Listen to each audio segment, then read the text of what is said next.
ప్రెగ్నెన్సీలో చాలామంది తెలియక ఏమనుకుంటారంటే, మదర్ వెయిట్ గెయిన్ మంచిగా ఉంటే, బేబీ వెయిట్ గెయిన్ కూడా చాలా బావుంటది అనుకుంటారు. అది కంప్లీట్‌గా రాంగ్ అండి. మదర్ వెయిట్ గెయిన్‌కి, బేబీ వెయిట్ గెయిన్‌కి అసలు సంబంధమే ఉండదు. మీరనొచ్చు అదేంటి మదర్ బావుంటే కదా బేబీ బావుంటుందని. ఎగ్జాంపుల్ చెప్తా చూడండి. చాలా ప్రెగ్నెన్సీస్ చూస్తే మదర్ 15 కిలోస్, 20 కిలోస్, 30 కిలోస్ పెరిగిపోతారు. కన్సీవ్ అయ్యేటప్పుడు ఉన్న వెయిట్‌కి, డెలివరీ అయినప్పుడు వెయిట్‌కి 20-30 కిలోస్ గెయిన్ ఉంటది.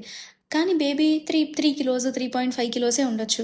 మరి మిగిలిన వెయిట్ అంతా ఎక్కడుంది? అదే కొన్ని ప్రెగ్నెన్సీస్‌లో mother 6 kilos or 7 kilos or less than 10 కిలోసే పెరుగుతారు. బేబీ 3-3.5 కిలోస్ ఉంటారు. మరి అంత వెయిట్ గెయిన్ అయిన మదర్‌కి, ఇంతే వెయిట్ గెయిన్ అయిన మదర్‌కి డిఫరెన్స్ ఏంటి? మదర్ వెయిట్ గెయిన్‌కి, బేబీ వెయిట్‌కి అస్సలు సంబంధం ఉండదండి. ఈ అపోహ వల్ల ఏమవుతుందంటే, మదర్ ఇద్దరి కోసం తినాలి, డబల్ తినాలి అనే ఉద్దేశంతో తనకి ఎక్కువ ఫుడ్ పెట్టడం అండ్ వెయిట్ గెయిన్ అయ్యేలా చేయడం వల్ల తనకి పోస్ట్ పార్టమ్ చాలా చాలా డిఫికల్ట్ అవుతుంది. డెలివరీ టైంకి కూడా అన్నెసెసరీ కాంప్లికేషన్స్ వచ్చే అవకాశం ఉంటుంది. అండ్ పోస్ట్ పార్టమ్ హీలింగ్ కూడా చాలా టైం పట్టొచ్చు. అండ్ తర్వాత తను వెయిట్ లాస్ అవ్వడం కూడా చాలా టైం తీసుకుంటది. మదర్ వెయిట్ గెయిన్ అన్నది హెల్తీ అని మాత్రం అనుకోవద్దు.